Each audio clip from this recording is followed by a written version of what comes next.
चाहें तो किसी को भी बिना वारंट के गिरफ्तार कर सकते हैं। सिर्फ शक होने पर किसी के ऊपर भी गोली चला सकते हैं, बल प्रयोग कर सकते हैं, कहीं भी घुसकर तलाशी ले सकते हैं, स्ट्रक्चर गिरा सकते हैं और इन सब के लिए उनके ऊपर ना तो मुकदमा चलेगा और ना ही कोई कार्रवाई। ये कुछ खास अधिकार हैं जो सेना और सुरक्षा बलों को आफ्स्पा के तहत दिए गए। आफ्स्पा यानी सशस्त्र बल विशेषाधिकार अधिनियम, जैसा कि नाम से ही जाहिर है, ये कानून विशेष अधिकार प्रदान करता है, लेकिन बहुत से लोग इसे बेरहम कानून भी कहते हैं।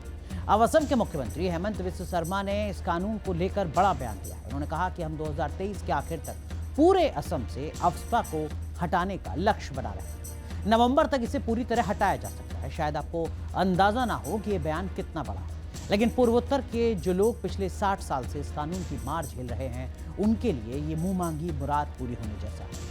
आफ्स्पा क्या है, इसकी कहानी क्या है, इसमें क्या क्या अधिकार दिए गए हैं और उनका जबरदस्त विरोध क्यों होता रहा है, ये सब आपको बताएंगे। लेकिन पहले असम के मुख्यमंत्री के इस बयान के मायने जान लीजिए। नवंबर 1990 वो तारीख जब असम में ये कानून लागू किया गया। उसके बाद से हर 6 महीने में इसे बढ़ाया जाता रहा। पिछले साल 1 अप्रैल को केंद्रीय गृह मंत्री अमित शाह ने असम के 23 जिले और एक सब डिवीजन से आफ्स्पा हटाने का ऐलान किया था, लेकिन 8 जिले और एक सब डिवीजन में ये कानून अब भी लागू है। सिर्फ असम ही नहीं, पूर्वोत्तर के कई और राज्य इस कानून का दंश दशकों से झेल रहे हैं। असम के अलावा नागालैंड, मणिपुर, अरुणाचल प्रदेश के कई हिस्सों में यह कानून अब भी लोगों के बीच दहशत का पर्याय बना हुआ है। त्रिपुरा, मेघालय, मिजोरम को हालांकि अब इससे निजात मिल चुकी है। ऐसा नहीं कि आफ्स्पा सिर्फ पूर्वोत्तर के राज्यों में ही लागू किया गया। कश्मीर में आतंकवाद बढ़ने पर 1990 के दशक में इसे लागू किया गया था। यहाँ तक कि पंजाब और चंडीगढ़ में भी लागू हो चुका है। वहाँ 1997 में इसे हटा दिया गया था। भारत में इस कानून की जड़ें ब्रिटिश काल तक जाती हैं। साल 1942 में जब भारत छोड़ो आंदोलन ने अंग्रेज सरकार की नींद उड़ा दी थी, तब उसे कुचलने के लिए उन्होंने इसी का सहारा लिया। आजाद भारत में यह अध्यादेश से कानून बन गया। पूर्वोत्तर के राज्यों में नागा आंदोलन की आग फैली तो उसे काबू करने के लिए इसे कानून की शक्ल दे दी गई। 50 के दशक का दौर था। नागा आंदोलन जोर पकड़ चुका था। पुलिस ने बल प्रयोग किया तो हथियारबंद आंदोलन शुरू हो गया। जब किसी भी तरह हालात काबू में नहीं आए, तब सरकार ने संसद में आफ्स्पा कानून बना दिया। ये 11 सितंबर 1958 का दिन था। इस कानून को पूरे राज्य में लागू कर दिया गया। मणिपुर के 3 नागा बहुल जिलों में भी ये कानून लगाया गया। साल 1989 में पूरे राज्य को इसकी जद में ला दिया गया। बाद में जब अलगाववादी और राष्ट्रवादी आंदोलन पूर्वोत्तर के बाकी राज्यों में फैलने लगा, तो वहां भी आफ्स्पा का विस्तार होता रहा। सरकार किसी खास इलाके को अशांत घोषित करके आफ्स्पा लगा सकती है। ये काम केंद्र सरकार, राज्य के राज्यपाल या फिर केंद्र शासित प्रदेश के एडमिनिस्ट्रेटर कर सकते हैं। एक बार अशांत घोषित हो जाने पर उस इलाके को सेना या सुरक्षा बलों के हवाले कर दिया जाता है। वहां दंगा, फसाद, उपद्रव से निपटने के लिए इन्हें छूट दे दी जाती है।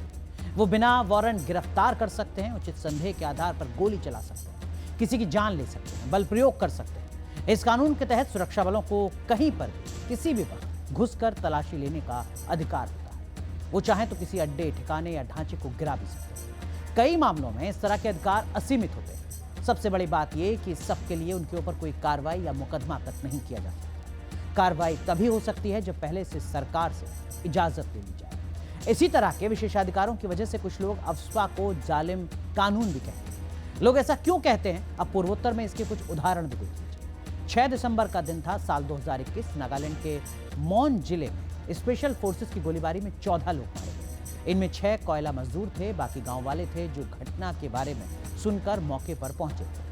असम पुलिस ने रिपोर्ट में कहा कि आर्मी ने फायरिंग से पहले लोगों की पहचान करने तक की जहमत नहीं उठाई। नवंबर 2000 का किस्सा सुनिए। असम राइफल्स की 8वीं बटालियन ने इम्फाल में 10 नागरिकों की गोली मारकर हत्या की। बाद में जांच से खुलासा हुआ कि फर्जी एनकाउंटर। 21 साल बाद हाईकोर्ट ने मृतकों के परिजनों को 5-5 लाख का मुआवजा देने का आदेश दिया। इससे पहले फरवरी 1994 में 18 पंजाब रेजिमेंट के जवानों ने असम के तिनसुकिया में 9 लोगों को उनके घरों से उठाया और गोली मार दी। पोस्टमार्टम रिपोर्ट से पता चला कि मारने से पहले उन पर जुल्म ढाए गए थे। 2018 में कोर्ट ने 7 जवानों को दोषी मानते हुए उम्र कैद की सजा सुनाई। साल 2012 में सुप्रीम कोर्ट में आफ्स्पा के खिलाफ एक याचिका आई। उसमें मई 1979 से लेकर मई 2012 के बीच 1528 फर्जी एनकाउंटर का आरोप लगाया गया। अदालत ने 6 मामलों की जांच के लिए कमेटी बनाई। जांच में आरोप सही मिले। साल 2012 में संयुक्त राष्ट्र ने भी आफ्स्पा पर उंगली उठाई थी। उसका कहना था कि लोकतंत्र में आफ्स्पा की कोई जगह नहीं। सुप्रीम कोर्ट ने एक अन्य फैसले में कहा था कि आफ्स्पा के तहत मिले अधिकार असीमित नहीं है। फोर्सेस को तय नियमों के अधीन रहते हुए ही इन अधिकारों का पालन करना होगा। पूर्वोत्तर के तमाम संगठन और राजनीतिक दल वक्त वक्त पर आफ्स्पा को खत्म करने की मांग करते रहेंगे। एक्टिविस्ट शर्मिला इरोम ने तो इसके खिलाफ लगातार 16 साल तक अनशन किया था।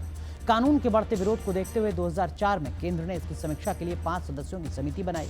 समिति ने अपनी सिफारिश में कहा कि ये कानून दमन का प्रतीक बन चुका है, इसे खत्म कर दिया जाना चाहिए। बाद में कई और आयोग और समितियों ने भी ऐसी ही सिफारिश की। केंद्र की मोदी सरकार और नागालैंड के एनकाउंटर के लिए जो जांच की एक कमेटी बनाई, उसकी रिपोर्ट को देखते हुए केंद्रीय गृह मंत्री अमित शाह ने अशांत घोषित क्षेत्रों की संख्या में कटौती का ऐलान किया। अब असम के मुख्यमंत्री हेमंत बिस्वा शर्मा ने भी बाकी इलाकों से अफस्पा हटाने की डेडलाइन बता दी। वो इसके लिए इलाकों में आई शांति का हवाला दे रहे हैं। देखना होगा उनकी उम्मीद कब तक और किस हद तक पूरी हो पाती है।